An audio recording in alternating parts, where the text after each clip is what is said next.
Ya, tadi kan sudah disampaikan oleh Bu Sri Mulyani, ya kan sekian triliun, sekian ribu itu kan nggak harus dibayar sekaligus ya, nggak ada cicilannya dan sebagainya. Jadi kalau menurut penjelasan Bu Menkyu ya masih dalam level yang manageable. Artinya sebetulnya apa itu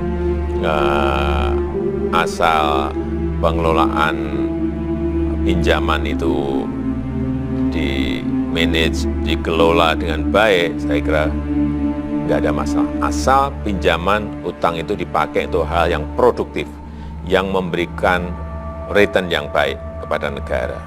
Jangan dipakai untuk hal-hal yang berkaitan dengan konsumsi misalnya.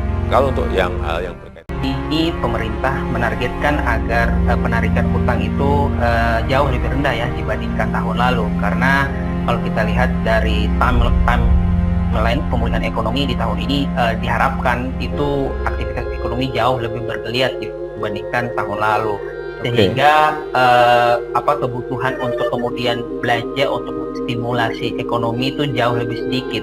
Dan ini memang terlihat ya dari penarikan utang kita, termasuk juga utang luar negeri yang mengalami penurunan. Pembiayaan utang merosot tajam, turun 49,5%. Dalam hal ini, untuk pembiayaan utang, kalau tahun lalu sampai tanggal 31 Juli kita menerbitkan pembiayaan utang ya 487,4 triliun. Tahun ini kita hanya menerbitkan 223,9 triliun. Ini turun 54% untuk SBN itu. Sedangkan untuk pinjaman kita juga mengalami penurunan 169. Ini artinya APBN makin diupayakan pulih kesehatannya. Hutang luar negeri Indonesia pada akhir Februari 2023 mencapai sebesar 400,1 miliar dolar Amerika Serikat atau sekitar 5.881,4 triliun rupiah. Angka ini turun dibandingkan bulan sebelumnya yang sebesar 404,6 miliar dolar Amerika Serikat. Penurunan tersebut terjadi karena pemerintah membayar hutang yang telah jatuh tempo. Kondisi ini diharapkan bisa menjadi cerminan pengelolaan hutang Indonesia. Bagus karena bisa melunasi hutang jatuh tempo tepat waktu.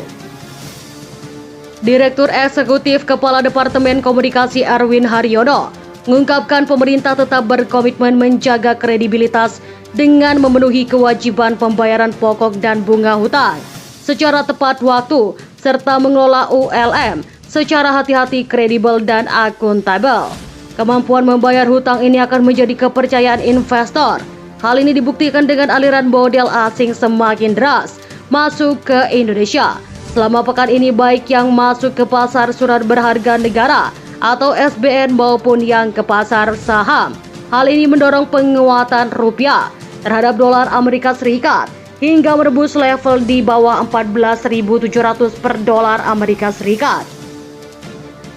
Selain ULN yang semakin sehat, data uang terbaru juga menunjukkan ekspansi di sektor swasta. Struktur ULN Indonesia dinilai tetap sehat didukung oleh penerapan prinsip kehati-hatian dalam pengelolaannya. ULN Indonesia pada Februari 2023 tetap terkendali, tercermin dari resiko ULM Indonesia terhadap produk domestik bruto atau PDB yang tetap terjaga di kisaran 29,9%. Sedikit menurun dibandingkan dengan rasio pada bulan sebelumnya sebesar 30,3%. Hutang Indonesia juga termasuk salah satu yang cukup rendah rasionya dibandingkan dengan negara lain, sehingga hutang Indonesia masih dalam kondisi yang aman. Hutang ini hanya menjadi bahaya kalau digunakan untuk keperluan yang bersifat konsumtif, dibuat untuk foya-foya. Tapi kalau untuk keperluan produktif, mata hutang bisa diselesaikan dengan bertahap. Tidak ada yang perlu dikhawatirkan tentang hutang, asalkan dikelola dengan benar. Jadi bagaimana pendapat Anda? Silahkan komen di kolom komentar.